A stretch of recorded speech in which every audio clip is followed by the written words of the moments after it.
EKEGAMBERO EKENENE yense nigo bono kiairwe ekeegwa ni kiombe gia Africa Bar Association kubwatekana nokorwa Obokoreri Obuya ande mono chinga kicho bachorio bonne umwaka bwechiri bubere 2022 gukwana korwa samagacho EKEGAMBERO ekyo omona chebina omonene ime yense nigo bona agokere getambo kerekyo na korwa eira yogochia kogendera kubwatoka Obokoreri Obuya gochia 7 muri kitoli nyambane agotomanya senchero yoboikirano magega yekiombe getenenerete abana chebina ase chinse cha Africa ya African Bar Association kwa EKEGAMBERO EKENENE EKEEGWA kubwatekana n'Obokoreri BWAYE Obuya ase Obokoreri tabu mwaka bwechiri bubere 2022. African Bar Association proudly confers its Medal of Merit upon the Supreme Court of Kenya in recognition of its exemplary leadership in advancing transformative jurisprudence, upholding constitutional supremacy and fortifying democratic governance across Africa since its establishment under the 2010 Kenyan Constitution.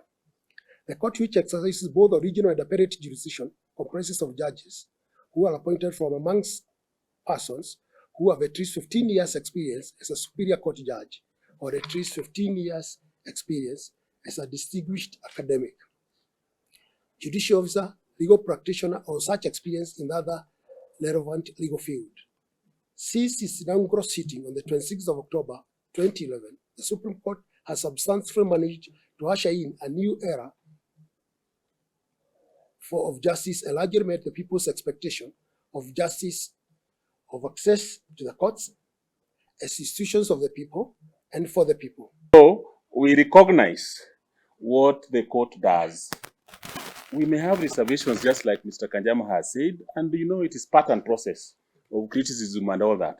But when you compare and contrast, if you have moved around like I have done many times. Bono nigo abana chebina BEKEGAMBERO ekyo bagokere getambo kerekyo ase batebire nonya bagwetera liberera rinene chinga kichobochori nigo bakwenekia enachi obwasioku. A celebration of how far we have come as a democracy.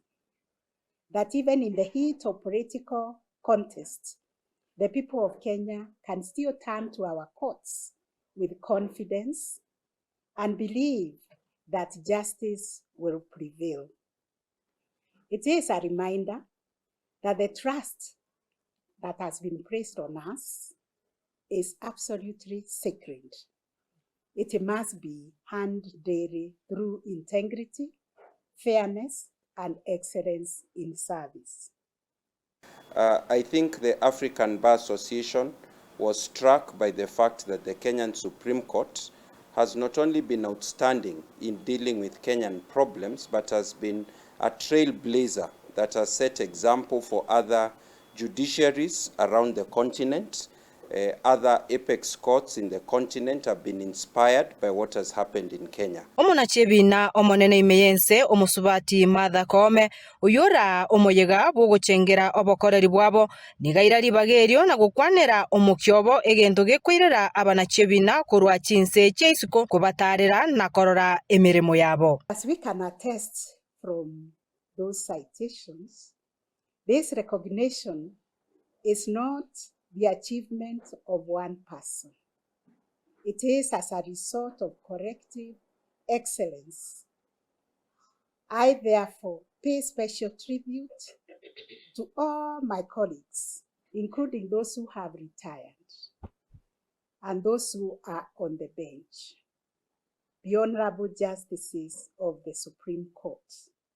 I want to thank you for your collegiality, for your tireless efforts, especially in determining the presidential election dispute within 14 days.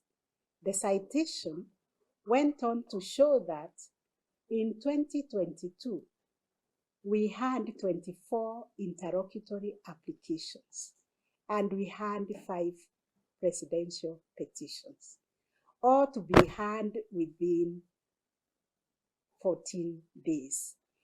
Colleagues from Africa region have come here to benchmark on us to find out how were we able to deal with such a mammoth task. bono nigo abana chebina bekegambere kyo gya Supreme Court bagokeire ekege ekyo ase batebire buna nonya bakonyora obokonguchinga kibakorwa obokoreri bwaye nigo bone kegwe kige kuba omoyo na nigo bari no kwegena buna egasi abo bagokora nengiya ngoripoteria Ensoko TV korwa aso obugatikati bwo mucho Nairobi erietariane Linet Nyambane.